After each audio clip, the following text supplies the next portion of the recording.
Hello, for Module 6, we will talk about the link between algorithms and fake news memes.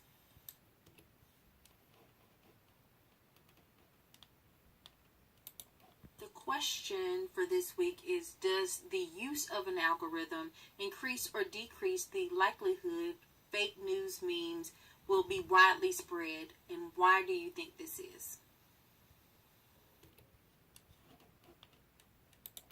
So why is fake news more popular than the truth? Fake news is more novel. It's easier to take. It's easier to believe. People want to believe it.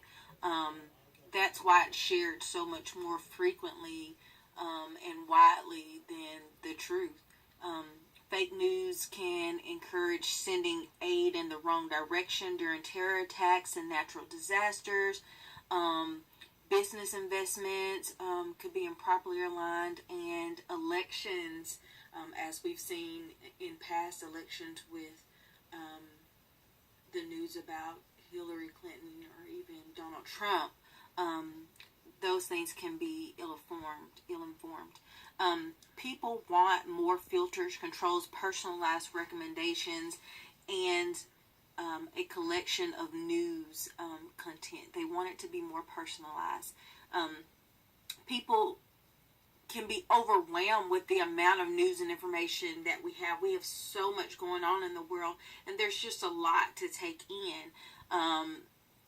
So there's more potential for misinformation to go on. But people love gossip. They like a good story, so they want to be entertained while still knowing what's going on. But people like to have their prejudices and their opinions validated. That's another reason why fake news is so much more popular than the truth. They want to feel like, I knew it all along. I knew it, I knew that this would happen, and this is, and that's the truth. That's the actuality.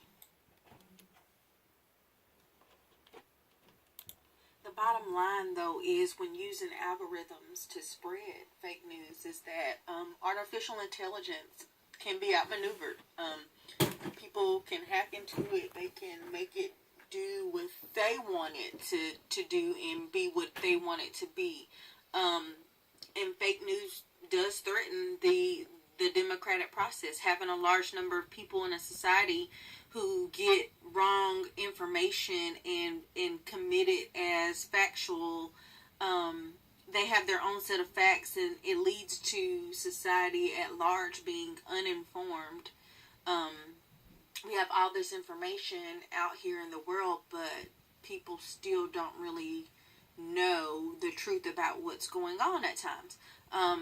Sites also can get pay-per-click advertising dollars and are encouraged to then spout fanatical information to the mainstream media in order to ensure that more people click on their stories, and people don't even realize they've been duped into clicking on something just so that someone else can get paid. And that's another issue with the algorithms. Some examples of what we are talking about, the news that is more fanatical, is an algorithm was responsible for pushing the misspelled hashtag Las Vegas shooting with the Vegas misspelled to the top of Twitter. And the name Gary Danley was wrongly topped a Google search result, accusing him of being the suspect of a Las Vegas shooting, and that wasn't even who it was. So that poor man went through, times of people, threatening him, and it wasn't even him that was the suspect. So the U.S. has had 7 black presidents, including Thomas Jefferson and Dwight Eisenhower.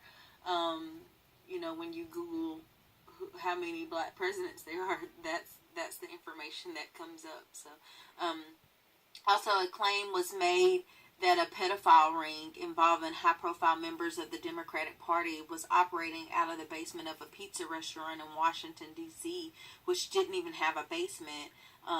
But a man was so enraged by this information that he went into the restaurant in the name of justice and fired an assault rifle. So algorithm spreading fake news definitely has consequences, and we as people just need to be more vigilant and trying to cipher out what is fact and what is fiction. The bottom line is that we just need a new way to decide what's trustworthy. I mean, there are so many non-reputable news sources in the world that it's hard to spot what's real and what's not. Political agendas get in the way of even reputable news source. People don't like to watch Fox because they think it's too conservative. Some people don't like to watch ABC because they think it's too liberal. There's just a lot that gets in the way and makes the waters murky.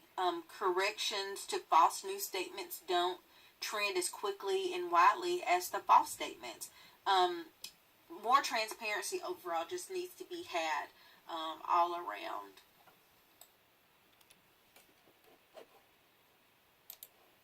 This week I used Paul Chadwick, Richard Gray, and Anne-Marie Tomchak for my references.